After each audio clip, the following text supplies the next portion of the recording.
get the briefing underway for this morning, and fairly muted open really. Not too much in terms of major groundbreaking news to bring to you this morning, but certainly a few things to update on the course as we go through the session today. Starting off with what you can see on the charts at the moment, and we've got another kind of period of a little divergence here between the fate of euro dollar, which is generally in flat to slight positive territory. It's found a little bit of resistance around the pivot upside, which is around the 106 handle, whereas on the downside you've got cable, which has been under a bit of early selling pressure. Certainly that pair has underperformed comparative to its peer in recent sessions, and we've just had a little flirt here with the S1 level on the downside, which is sitting just a few pips above that 122 handle.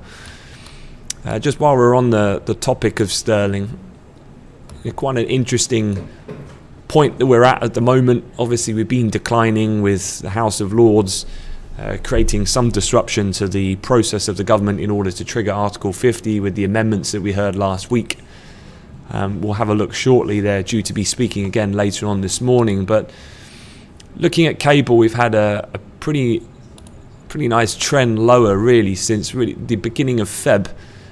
We kind of leveled out through the most of the month, and then since we've gone to late Feb, early March, we've then had a fairly persistent run lower from 125 down to this 122 handle.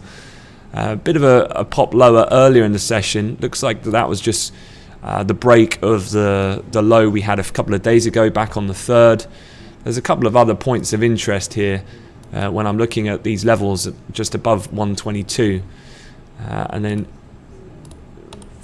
so as support that we had at the end of last week before a bit of a bounce, there was also support back on the beginning of the year. This was obviously that low point that we had when we gapped down, when Theresa May was talking about she was going to deliver a hard Brexit speech. We then touched that 120 mark. Before then, we had higher inflation numbers than expected. This was back on the 17th of January. That was followed by that 12 principles of Britain leaving the EU speech, which was very authoritative from Theresa May. The market liked it, and then we had that really big upward day. I think that was actually the biggest up day that we've had in about 8 years at the time. But just looking at where we are at the moment in cable, just given the general negative context of a lot of the developments at the moment, maybe there's just a degree of technically, if we get below these types of levels, 122, it might open up a little bit more room or scope to the downside. So definitely watching cable today. We'll have a little chat as well about the House of Lords and what to look out for from that shortly. Elsewhere in the equity space, things pretty quiet. Looking at the S&P, yesterday was a pretty muted session as well. Today you've got US trade balance, but not expecting too much. If you think about how the week is kind of scheduled overall, you've obviously got non-farm payrolls on Friday, and given the fact that the market is now priced at 96% for a Fed hike in March, that's pretty much a certainty. I guess the only thing that can disrupt that, or at least pull that percentage of probability lower, would be if we got a particularly disappointing payrolls report. Listening to a couple of pundits this morning and reading some of the analyst research, they're kind of talking in that scenario, if it were to come in a sub 100 payroll figure, if we had pretty similar, which were weaker generally than expected wage numbers, and if unemployment was to tick up, that could then make the Fed reconsider. But even in that respect, I think the jobs data overall has still been relatively robust, and the unemployment rate, even if it did tick up marginally, is still at relatively good levels in terms of them to be able to take action in that respect. So with that in mind, just to put into context the week then, you might have a fairly quiet session again today as the market awaits bellwether indicators ahead of the non-farms report, such as the ADP print on Wednesday. That also comes alongside the UK budget. we also get a few other data points, things as well, like in the UK, the service PMI coming at the tail end of the week. So it's very much a kind of Wednesday onwards is when things start to heat up, let's say, from a calendar perspective. So you might need to enact then just a degree of kind of realism to your outlook for the strategies going through today's Tuesday session. Elsewhere though, equities then pretty flat. You do have though T-notes down around 2.5 ticks. I think certainly from a positioning point of view, I prefer to be of the mindset of looking at a short in terms of the 10-year, just given now the market seems to be more focused upon the potential for, could we see a hawkish hike on the 15th, whereby the Fed are pretty upbeat about the economic prospects, and therefore the market starts focusing on when is the next hike beyond that of March, and then how many will we have for the year. And so that same concept should provide some underlying strength for the dollar, at least for the time being, to remain around these present levels. And that kind of creates then this downward negativity in terms of cable, if you were looking at a direction on that basis. Elsewhere, the DAX then just a little bit softer this morning. I guess in terms of the range defined for this week, 12,000 is kind of upside level to keep an eye on. And then downside, yesterday's low, 11,917. You have had some data this morning out of Germany. You had the German factory orders suffer the worst month since 2009, down 7.4%. As you can see in this graphic here, the first time all the way back to that cluster really that we had during the height of the financial crisis. That's how bad German factory orders are in this current print. The one thing, I guess, one caveat that I'd say with that is if you look at the last 4 readings that you've had exceptionally large swings, both positive and negative, whereas back in the subprime fallout, you can see it was pretty persistently bad. And so I wouldn't want to read too much into this number, as well putting in the context of the fact that other German data has been fairly robust of late. Okay, quick look at some other things and a recap of some of the major headlines from this morning. You continue to get a lot of press coverage just building up, I guess, as we go into the countdown to the Dutch election on the 15th. This is the Bloomberg headline being rung. The Dutch populist Wilders feels Trump burn as he slides in the polls. We saw this yesterday. We were talking about some of the polls where he had fallen a fairly significant margin, actually. And what Bloomberg are suggesting here in their article is they're looking at the fact that the Dutch might have looked across the pond and viewed the United States, looked at what Donald Trump has done and how he's been viewed by the international community, what it's meant in things in terms of the backlash on the immigration ban, and maybe they're just starting to get a little bit of cold feet in terms of themselves voting for a very far-right candidate. For those of you who aren't really familiar with the Freedom Party and their actual mandate, then just to put it in a bit of context in terms of Geert Wilders and what his party are looking to do, they want to stop all Muslim immigration to the Netherlands. He said they want to bar immigrants from Muslim countries. They want to close all mosques. They want to ban the Quran. So, these are pretty far-reaching extremes from a immigration point of view. And you've already seen as well that if you were of that kind of view, if you like, and you wanted to vote for his party, the Freedom Party in the Netherlands, when you look at an example like Trump, the immigration ban that he originally did got thrown out pretty much immediately and didn't get enactioned, and in fact got rejected by the courts in the US, and it's only yesterday he had to re-sign a new agreement, which is likely also to be legally contested. So you've got to ask yourself as well about what actually can be delivered by such a far-right view, if you like. Maybe that's some of the reasoning why he's lost a bit of popularity in the recent runoff. This probably makes a little bit more sense than looking in the context of things. And also what this provides, this graphic, is you can see how split the fellowship is, if you like, of the different parties. The Liberals, that is PM Rutte, so that is the VVD party. They're currently the majority in power, so you can see the latest polls would have them at 16.1%. Then you can see the backing down to 14.7% of the PVV, which is the Freedom Party, but then not far behind at all. And this is the reason why, actually, politically, irrespective of the decision that happens, you're going to have a pretty large split of powers across a grand coalition type setup, which means that any immediate move politically is likely to be very slow going for the Netherlands. To put this in a bit of context, let me just show you the French National Assembly, which is made up of essentially 577 seats as it exists at the moment.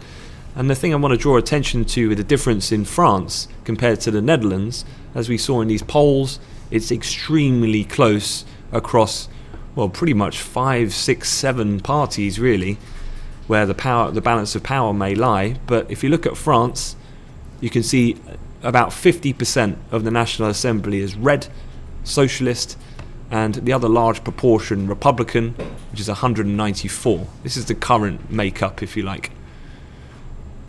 And so you can see that it's heavily dominated by two parties, the two kind of mainstream political norms, if you like. If you actually look at National Front, they only have 2 seats in representation. Projections from most investment banks see that rising due to the new popularity of the National Front and Le Pen to around 58 to 64. Still though, even if that is taking seats away from the two traditional parties, that is a long way short of Le Pen having anywhere near control in the lower house. And as such, then what that means is that she'll need to team up. Inevitably, the socialists have fallen out of favour, so to speak, from a Hollande point of view. Republicans, then, if you were going to go for Le Pen winning and looking to team with another party to then have a majority overall, would likely be the Republicans. So hence the reason why, I guess, the market yesterday was a little bit negative. You had Juppé saying that he wouldn't run, irrespective of the fact that Fillon continues to fall out of favour. I've also read some notes this morning from some banks suggesting that if the Republican Party themselves wants to forcefully oust Fillon, then that process would take about 10 days to complete legally, which would mean that if they're going to do it, really, you would think they need to do that pretty quickly in order for then the campaign trail to still have a bit of time before the end of April first round gets underway. So still maybe the French situation to be monitored. The Dutch one certainly is going to ramp up, I'm sure. And what will be interesting is to see whether or not we continue to see Geert Wilder's PVV party falter at the final hurdle. You do also have televised debates coming up as well in the days ahead to be aware of. Okay, other news flow to be viewed this morning from a UK perspective, something which I've talked about a lot in our daily strategies, and this is about the impact of rising inflation on UK consumer confidence. Well, you had a confidence figure or a retail sales figure overnight where consumer boom loses steam as non-food retail sales have fallen. This is looking at the BRC reading from overnight, where the value of retail sales ex-food fell on an annual basis for the first time since 2011 in the 3 months to February. So another indication that Britain's consumer spending boom may be losing its steam as prices are generally going up and household belts are starting to tighten, and the kind of, let's say, unless it's a staple product to be bought, i.e. food, and those types of regular consumer staples like toothpaste and so on, things of that nature, then big ticket items are lessening, and people's kind of appetite for buying things like a brand new jacket, new shoes or trainers, which aren't really essential products, is starting to decrease amid price pressures increasing. And don't forget, this is only the beginning of that trend. The other thing that you've had this morning as well is this Kantar, where supermarket sales are growing at their fastest rate in more than 2.5 years amid inflation-driven price rises. So essentially, supermarkets are making their best amount of money they've seen in a long time on the back of the fact that prices of their goods are going up. So your regular kind of staples like bread, milk, sugar, flour, things like that are gradually getting more expensive. And if you actually look at the breakdown, when you look at these types of figures, Tesco is the dominant in terms of market share, followed by Sainsbury's. They've got pretty much almost 40-50% of the market wrapped up between them. But the interesting thing is, in this type of environment, it tends to be people like Sainsbury's, people like Waitrose that tend to suffer, and the ones that boom are certainly the lower cost alternatives. So things like Aldi and Lidl have seen their fastest growth rate over the period of 12 weeks at 12.9% and 13% respectively. So they're the ones that are starting to outperform as the consumer kind of turns to the cheaper alternative, if you like, in these times ahead.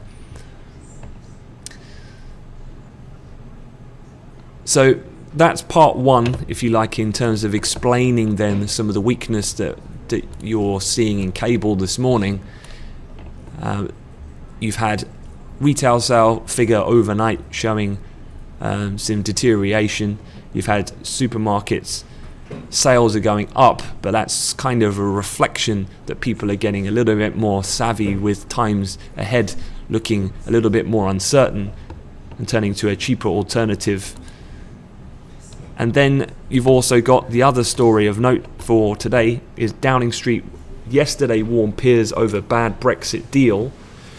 So Theresa May is facing the prospect of a second defeat in the House of Lords over an amendment seeking a meaningful vote in Parliament over the final terms of Britain's exit from the EU. So if you remember rightly, last week the House of Lords defied the PM, voting by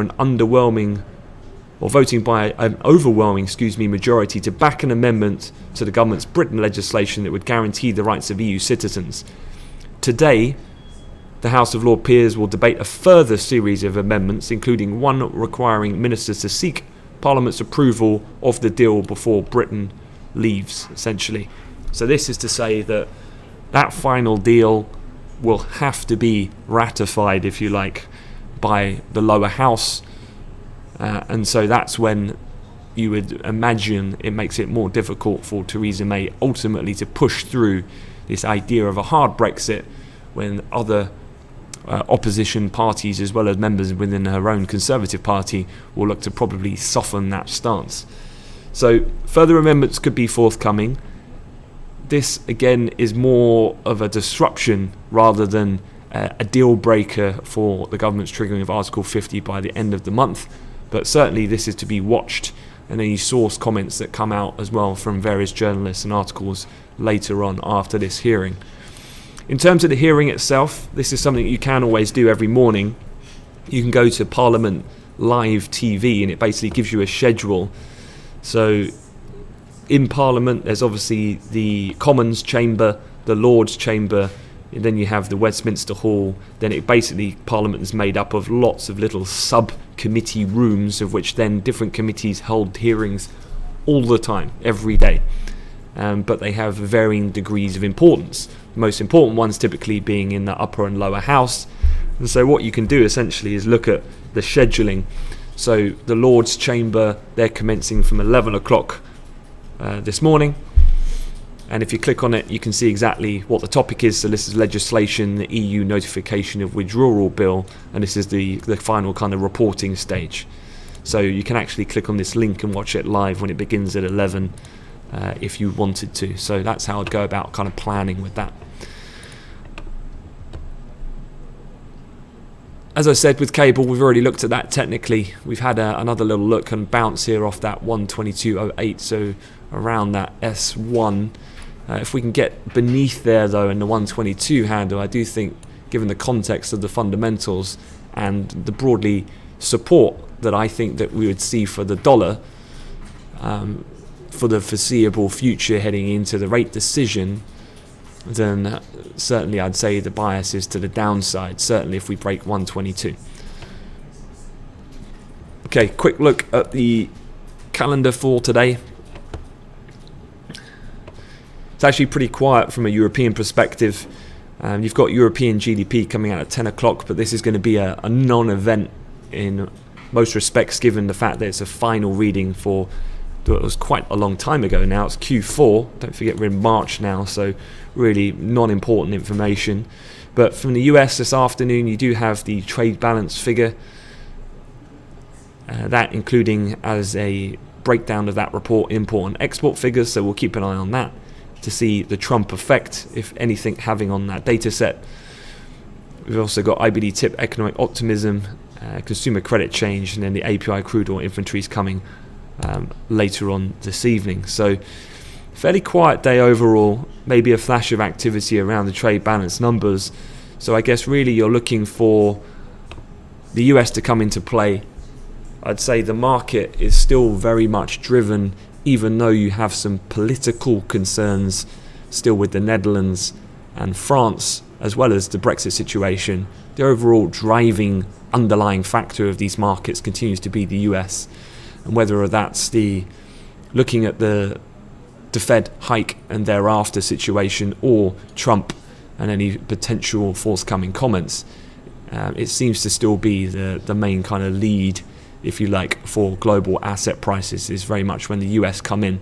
So maybe this afternoon is a better time for when the volume picks up and our friends across the pond start to come in, when we'll start to get a bit more further direction to these markets. Okay guys, going to leave it at that. So enjoy your session, and I'll catch you in the chat room. Have a good day. Thank you.